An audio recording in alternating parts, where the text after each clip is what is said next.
So it's time to do another review, and I think today we're going to find out whether a 325 pound set of pedals can hold a candle to a 525 pound set of pedals. It's the Fanatec V3s versus the HE Sprints. My name is Gavin Halls, this is Smoking Still Garage, and today we're going to back-to-back test these two pedals and find out which one's best and why they're better. Let's get on with it.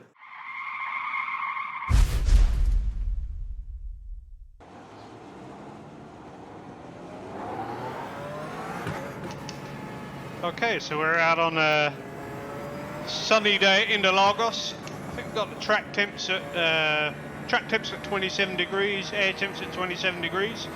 We'll keep it fixed weather for both runs. So I've got the V3s on the rig at the moment, and then we'll switch over after 30 laps, and we'll pop the sprints on and see how we do for lap times. So we'll just have a drive around with the V3s first. I'll tell you what I'm feeling and what's good, what's bad about them. So basically with these pedals, I think they're good. I mean, as a load cell pedal, they're definitely a step up, and for me they're a massive step up from Logitech G29s, as we saw in the previous film. I think what I'm coming up against now is I'm just starting to look for that last chunk of time, so that last sort of 4 tenths, 6 tenths, which is getting very hard to come by, and we're now getting down into the nitty-gritty of the braking zones and throttle application. So with the V3s, what I'm suffering with, they still feel a little notchy. I'm still having problems trying to control the braking. Coming down, slowing the car down into a corner, and the same with the throttle. I've messed about with them, messed about with the settings, but just to get a throttle that's nice and fluid, more like the real thing, this tends to feel still a little bit stepped. I just can't quite find that sweet spot with them that I'm looking for.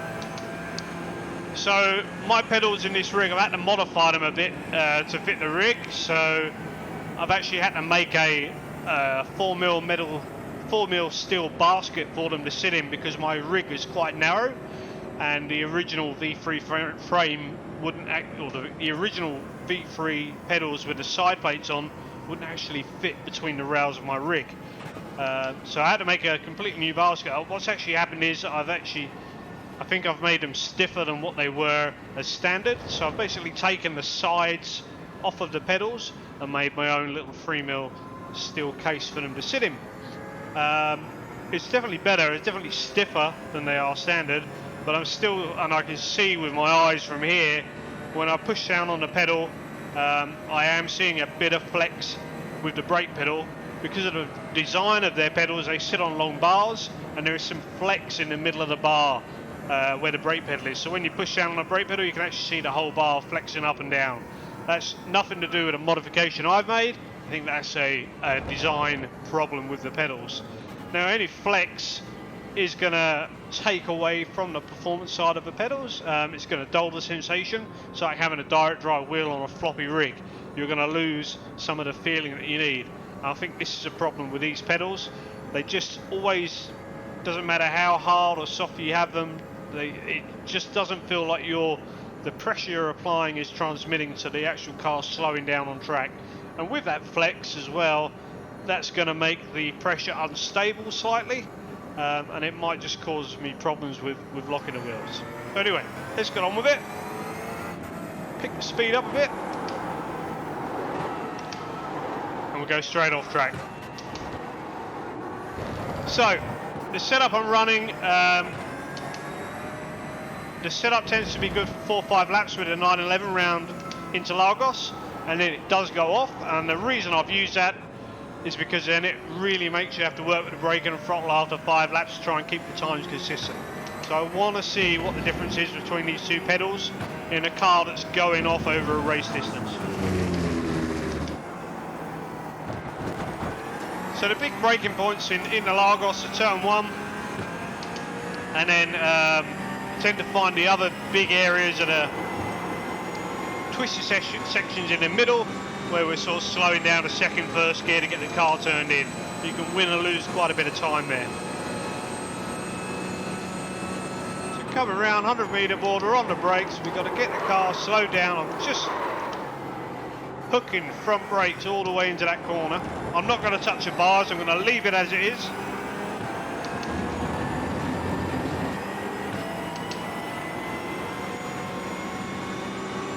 I just feel with these pedals, they're set quite stiff.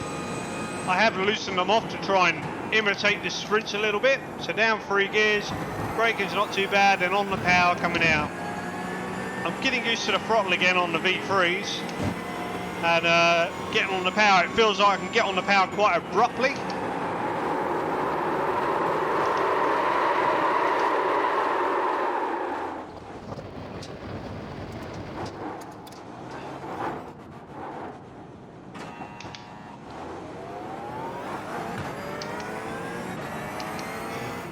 So I'm getting used to getting on the power of the V3s. Feels like I can get on the power quite abruptly. Almost feels a bit switch-like.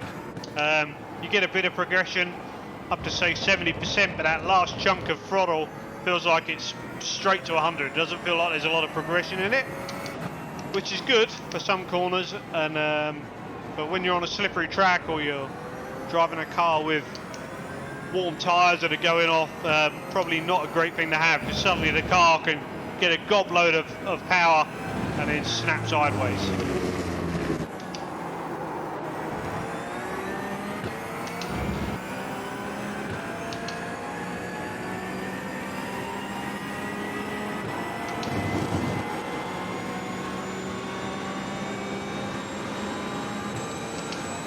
So we've got turn 1 again. Remember, I'm struggling to get the car slowed down, so it's locking the inside front wheel. So brake at 100.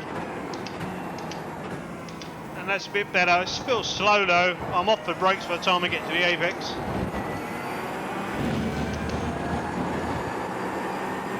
And hard on the power all the way out.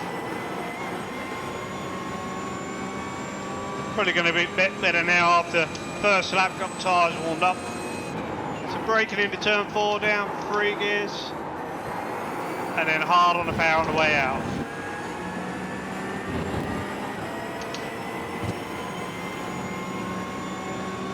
A little bit of trail braking for this one, so braking and turning in, down to 3rd, up to 4th again, and hard on the power out. And these are the difficult ones to brake into, so we're coming down to 2nd gear, bit of braking, trail braking, turn, get on the power, get out. Really hard one. Trail braking in and hard on the power, get out. Around here we're balancing the throttle, just trying to keep the back end from rotating round. Hard on the brakes, down 1 gear, into the apex, and then hard on the power coming up the hill.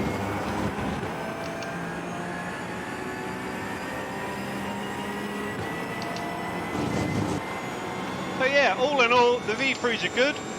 They've just got some little niggles, and I'm hoping the sprints can take me to the next level up to what I'm looking for, just a bit closer to a real life car, a bit more realistic. But for the price, I mean, they're a good pedal. Definitely need the performance kit on them.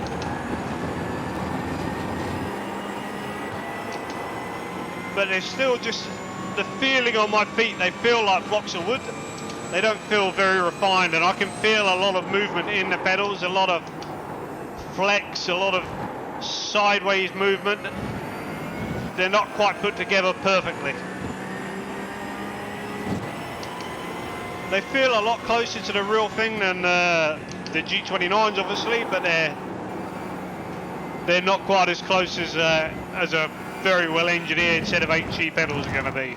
And I think that's where we're going to see the difference. Anyway, enough talking. Let's get on. We'll do some laps and see how these pedals go.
Very wide.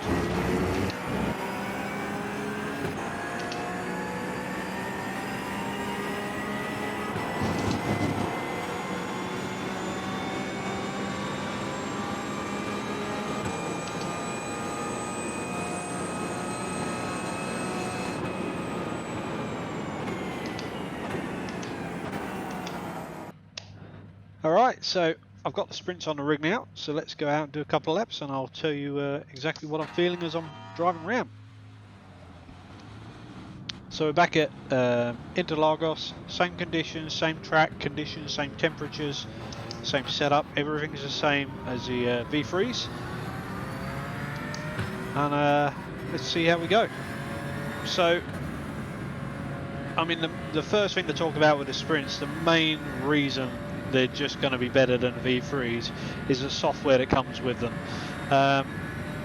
So straight away out the box with the software, you've got 3 individual pedals and you can set each pedal up individually as well, so you can change the maps for the pedal.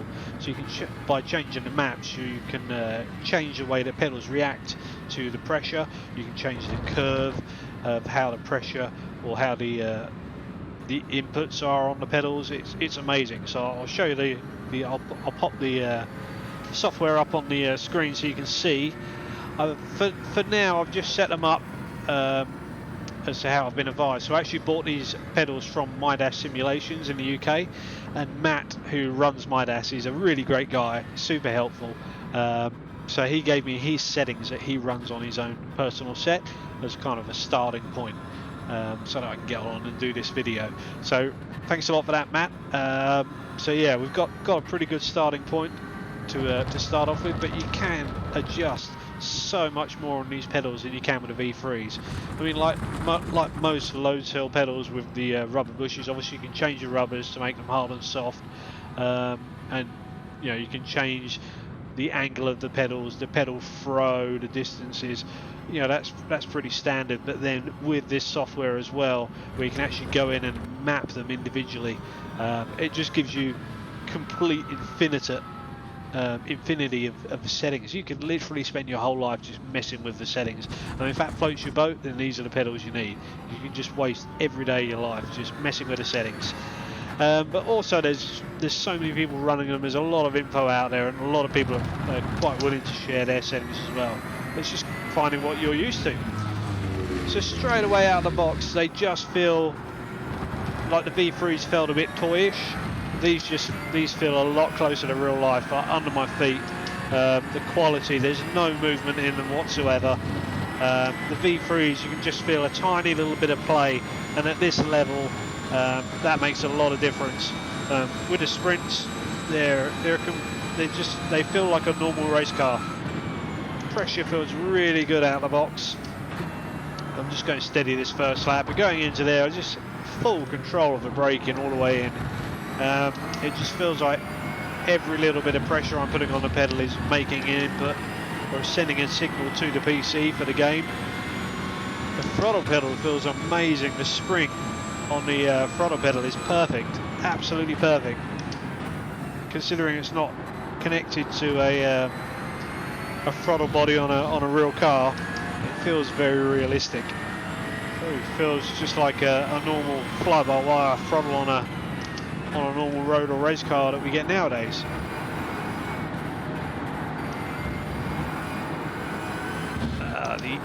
The output from the throttle is spot on. So they feel sharp. They feel a lot sharper. They're not sharp as in really hard to control. It just feels like every little movement you make on the pedals, you're getting a reaction from it out of the game. If I had to explain it, if you imagine like the V3s, so you said on the V3s, for every sort of 0.25% of pressure that you put on a V3, it'd send a signal to the V3 to the PC. Let's get that right. So on the V3s, if you said it for every 0.25 of a kilo of pressure that you put on the pedal, it sent a signal to the PC, to the game. These are not real stats, by the way, this is just me trying to explain. If you said opposite terms for the sprints, it would be more like every 0.5% of pressure on the pedal to get a signal to go to game. They just feel a lot more reactive to the different changes you're making on the pressure, and the pressure feels so smooth, the action. The V3s, to me, they felt a little bit gritty. Always feel like they've got sand in them. They're not smooth and fluid, whereas these are the exact opposite. Really, really fluid in their motion. Yeah, oh man, oh, like butter. Right, let's pick the pace up a bit.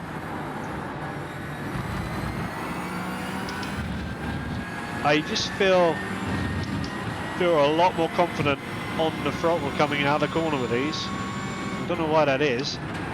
And even on the brakes. Okay. So I think with the brakes, I can just get it right on the edge of locking up, so I can hear the wheels locking. But I'm able to modulate the pressure on the brake pedal to just sit them right on the edge of that without locking up, so just when the tyres are chirping, which is like the sweet spot. With the V3s you can't do that, because what you end up doing is you come off for pressure and then you've come off too much. Whereas with these I can just sit it right on top of that triangle. And the throttle, oh, it's just fluid. Because you're not fighting against the pedal, you're not fighting with play or the grittiness, you can just one swift motion. I'm sure we're going to see that in the data, but it just feels like the throttle pedal is just so smooth. Right, so I'm pushing into the brakes now, really pushing in. I outbrake myself, but I could feel the wheels locking, but I still had control of the car. I was able to modulate the pressure to still get the car turned in. I ran a bit wide, but I think with the V3s it would have just been like lock up and that'd be it, game over, you'd be off the track. And again, just on the edge, oh my god, the throttle pedal. And the brakes are bloody awesome, but oh, I've got so much more confidence coming out of the corner.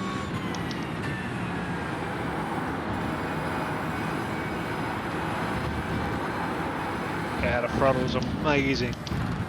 Not the brakes are amazing as well, but I'm definitely feeling a bit of movement in my pants over that throttle pedal. Right. Why are these brakes so good?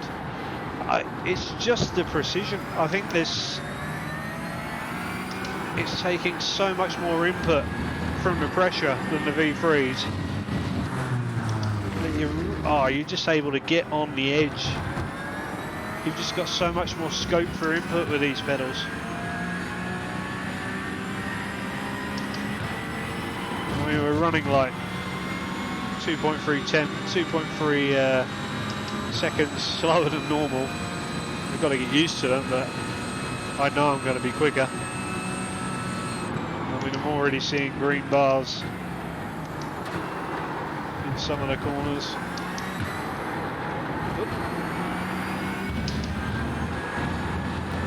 Oh yeah, they're mega. I think it's just confidence inspiring as well, having something solid under your feet just gives you that confidence to keep your foot planted.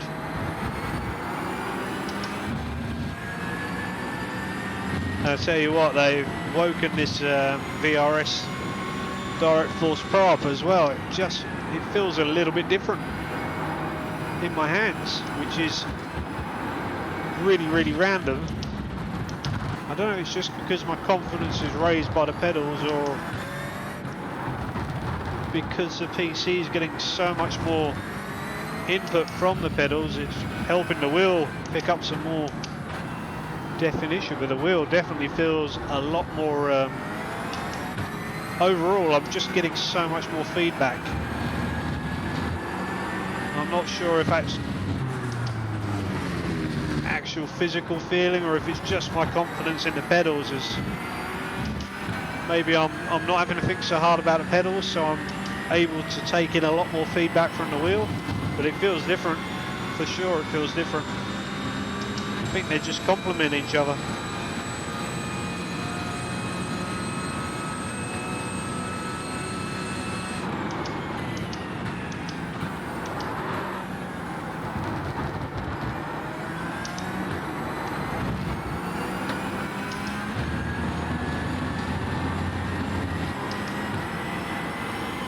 Yeah, that's cool. That is so cool.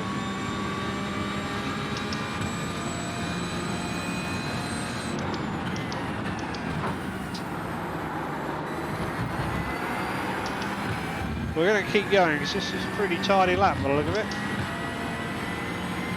for this setup. So I'm probably not going to talk very much, so I'm going to have to start concentrating.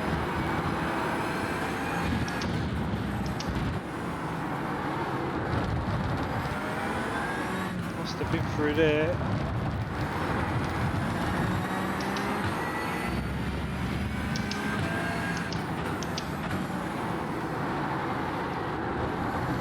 Oh my god, that feels good.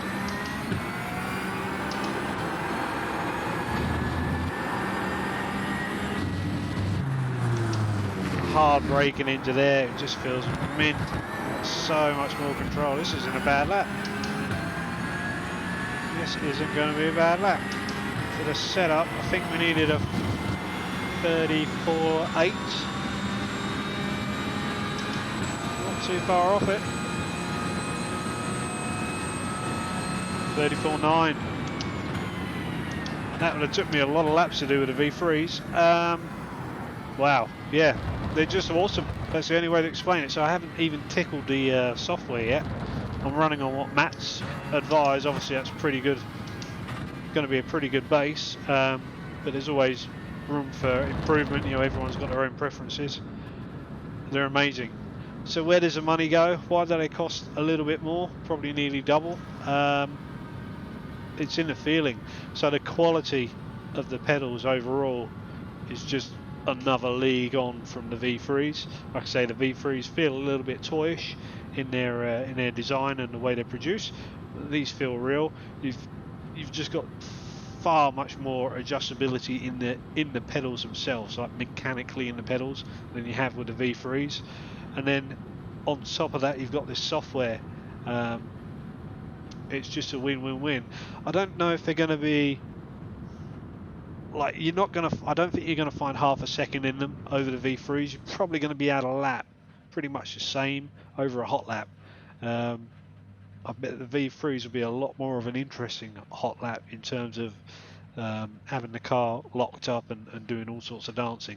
I think you're going to be a lot smoother with these pedals, and I'm guaranteed they're going to be quicker over a race distance because you're not going to make as many mistakes, even, you know, to the point where if you did lock a wheel up, you're going to be able to recover it. I don't, you know, there's going to be those points with the V3s where you just can't get it back. I think you're going to be able to save it with these. So maybe not that much quicker over a flying lap, but I think over a course of a race distance, these are going to be better.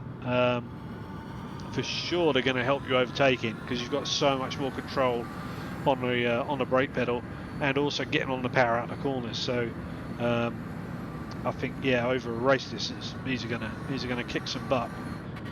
But what I'll do now, we'll run through some 10-lap sprint race sessions, so we get the average times on the pedals, and then we'll have a look at the data. So yeah, I'll see you all in a minute. Oh, I don't want to stop going around. Oh, they're so good. Right, catch you in a bit. Okay, so we'll start looking through some of these lap times and break down a bit of the data. So we'll start off with the fastest session comparison. So I took the two fastest sessions. So we did 10 lap runs, and I did 3 of those with each set of pedals. Took the 2 fastest ones, and then we've just got a simple line graph here.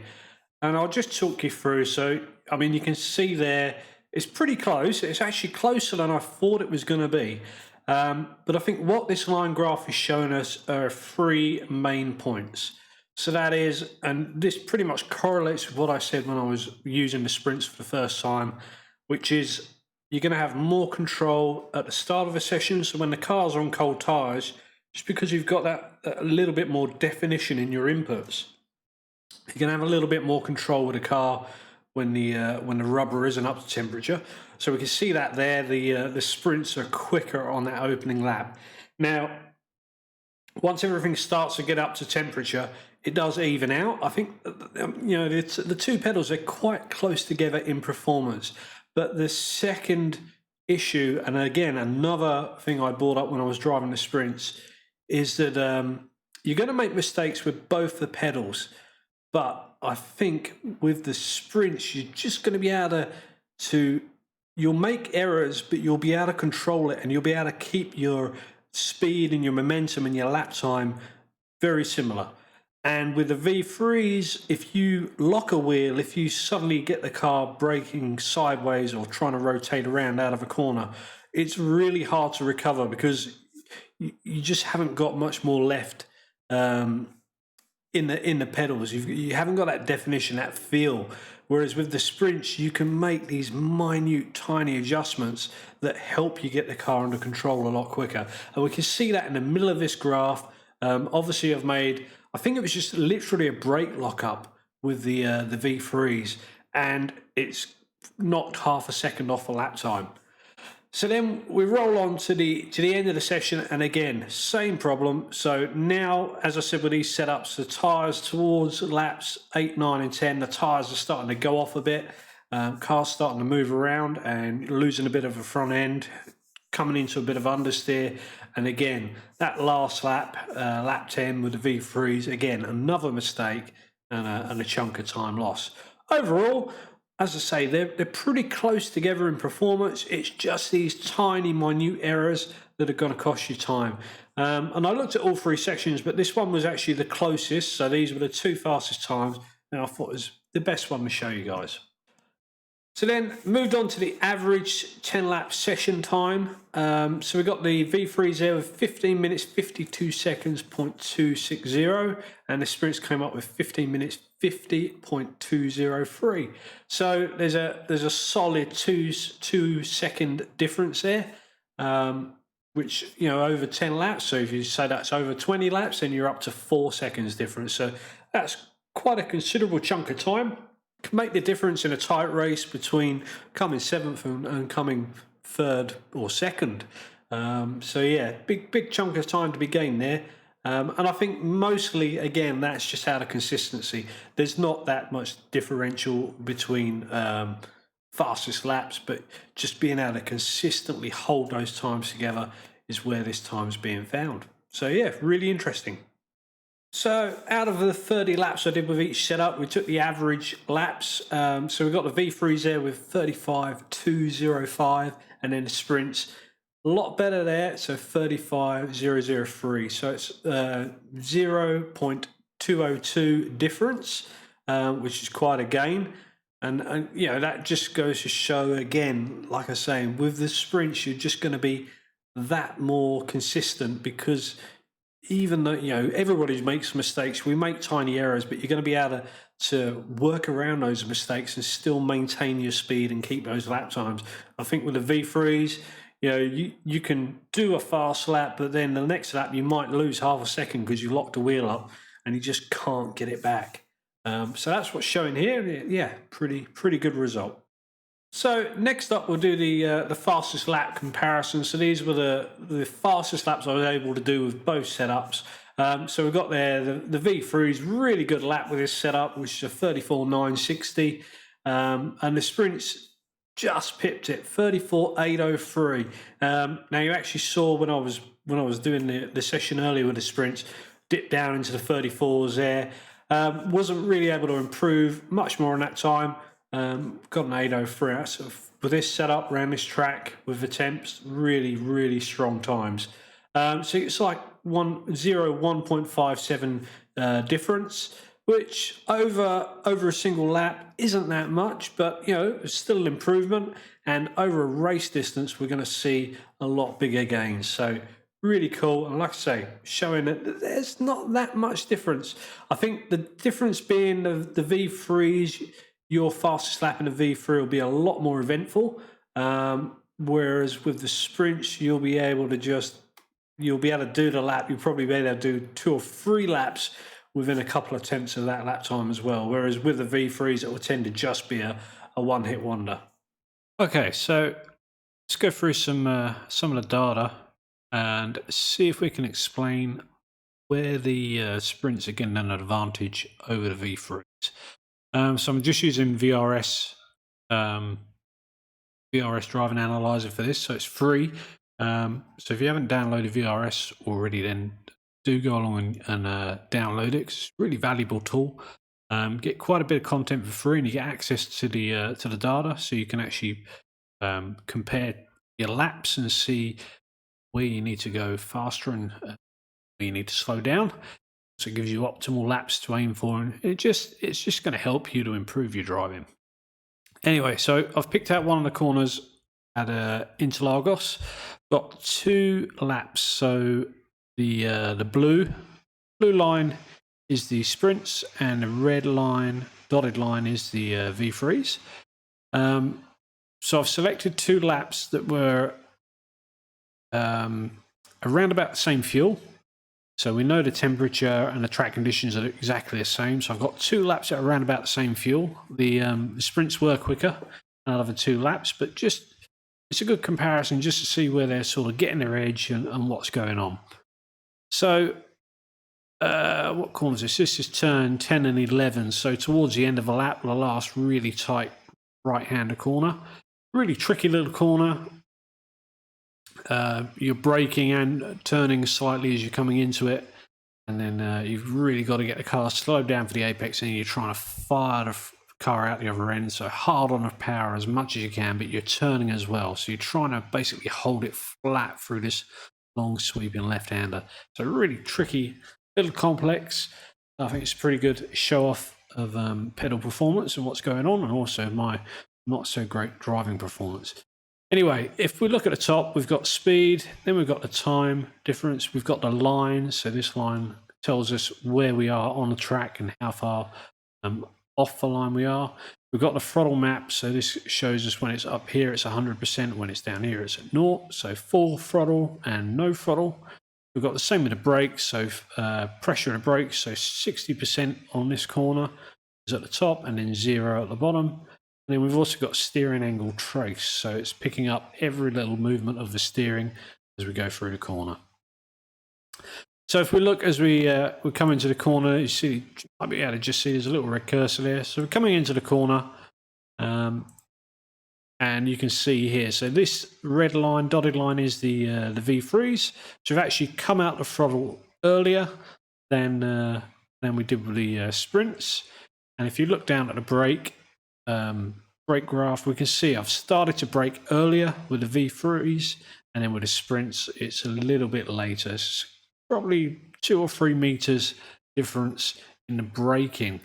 Now, why is that? And I think it boils back to what I was saying when I was driving with the sprints on. I just feel like I've got that much more confidence in the pedals, and that confidence allows me to brake later. But what's interesting as well,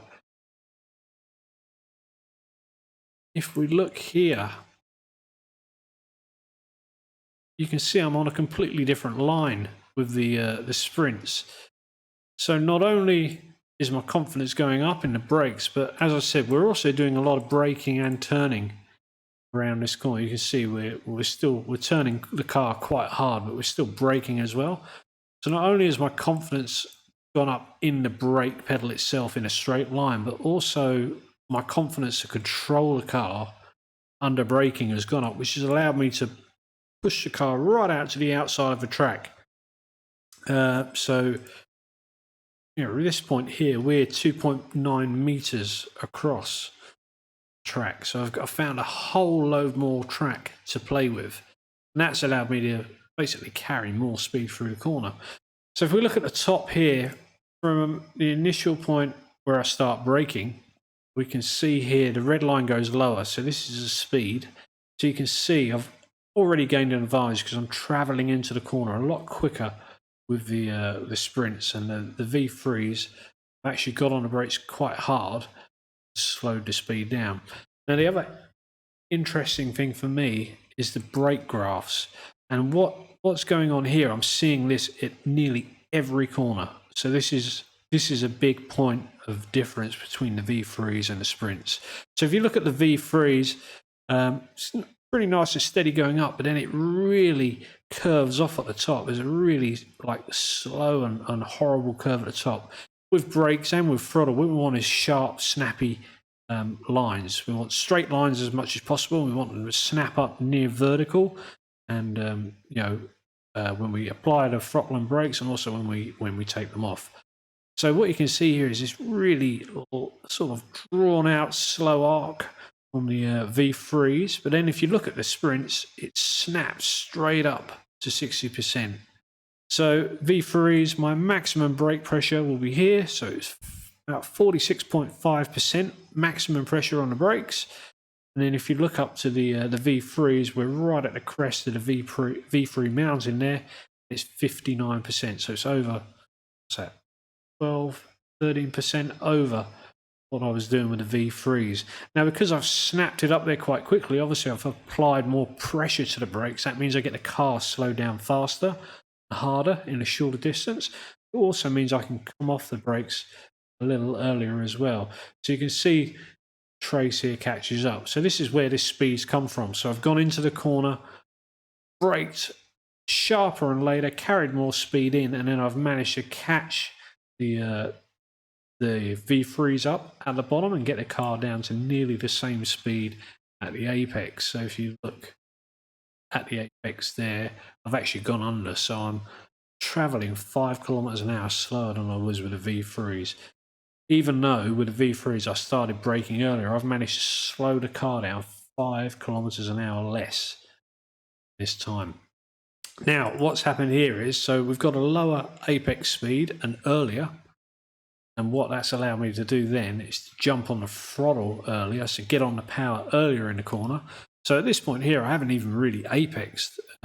Just getting to it there, I'm actually on the power just before the apex, which is really good. It's exactly what you want for this corner.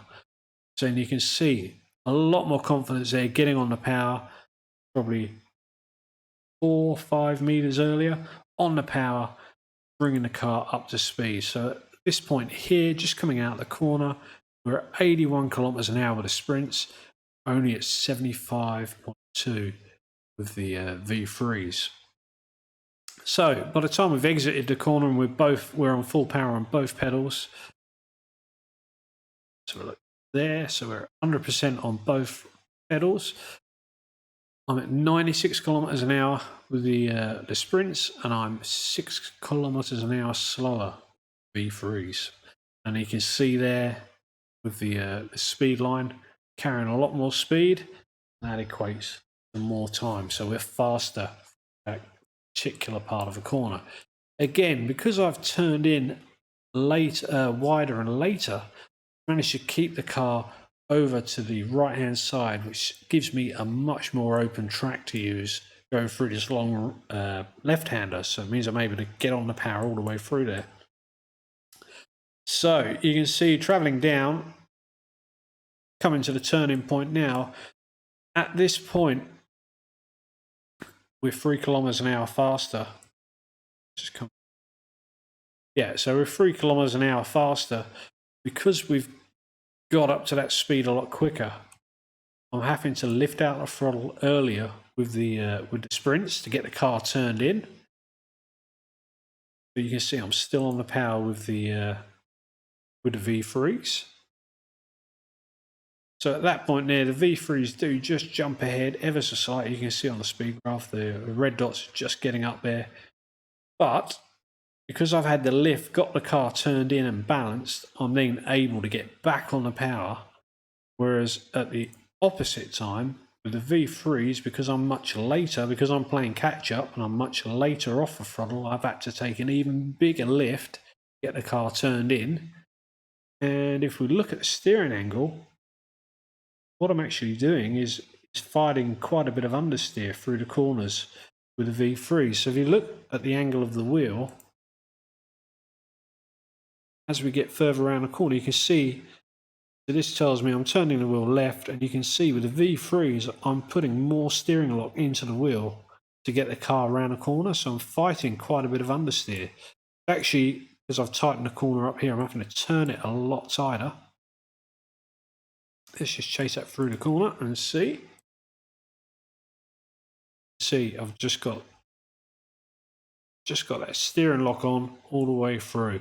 So really, I've set myself up from the beginning of this complex, just having more confidence on the brakes coming in. But yeah, look at that brake line. That's a really nice peak and pretty controlled all the way down. I've just had another little stab of the brakes just before the apex, get the car turned in. Probably just get a bit of weight over the front of the wheels to get it to turn into the apex. Hard on the power coming out. And the traces, they do mirror each other quite well. See there, I'm also able to modulate the throttle. So just as I start to feel that the back end of the car is going light, I'm just able to hold the power, let the back end settle down and get back into the throttle again, all the way up to full power. So I hope that gives you a bit of an idea of what's going on. As I say, with that brake trace, I'm seeing that the same story in nearly every corner. So I've got this really lazy V3 trace, which is often quite a few percent lower. And then I've got this really snappy sprint trace, which snaps up to 60, 70% and quite smooth on the way down as well. So how do we summarize that? Well, I think it's pretty obvious, and we knew from the start, the 8Gs are a much better pedal. Performance-wise, I think the gap was actually a little smaller than what I was expecting, but any improvement in performance is going to be worth it. So if you say the pedals are around £200 more than the V3s at the moment on the market, and for that you get 0.2 a lap if you can figure out how to use them. They're really good pedal. They're solid built, great engineering. They're just beautiful. Under your feet, they feel a completely different class to the V3s.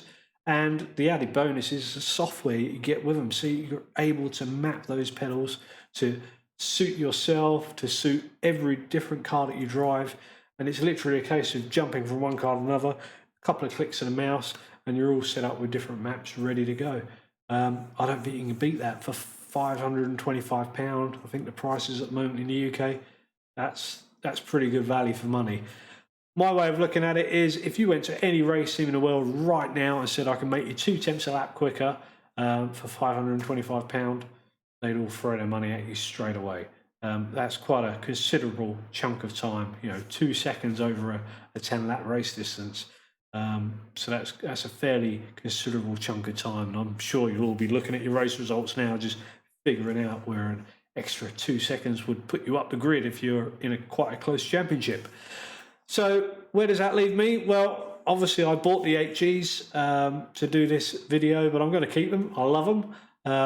I'll keep the Fanatec's as well, probably just a spare, but I might build another rig soon, and I think they'll find their way possibly on the new rig, or they'll stick with this one. What's for the future? Well, if you're the keen-eyed amongst you, you'll see there's a Simagic wheel sat over the back there in the corner. So the Simagic has been retired, thank God, because it drove me crazy, that wheel. I've actually upgraded. I've got a VRS Direct Force Pro on the rig now. So the next video we will put together will be a direct comparison. So we're going to put that Simagic up against this VRS and find out exactly where the difference is. And is the extra money for the VRS, is it worth the investment? So that's the next video. Anyway, if you like what we're doing, please do give a like down below to the video, because that really helps me out. And also, have a look at our other stuff that we've got on the channel. And if you like what we're doing, just click subscribe as well so you can stay up to date. Other than that, I'll get on with the next one, and we'll see you again soon. Cheers for watching.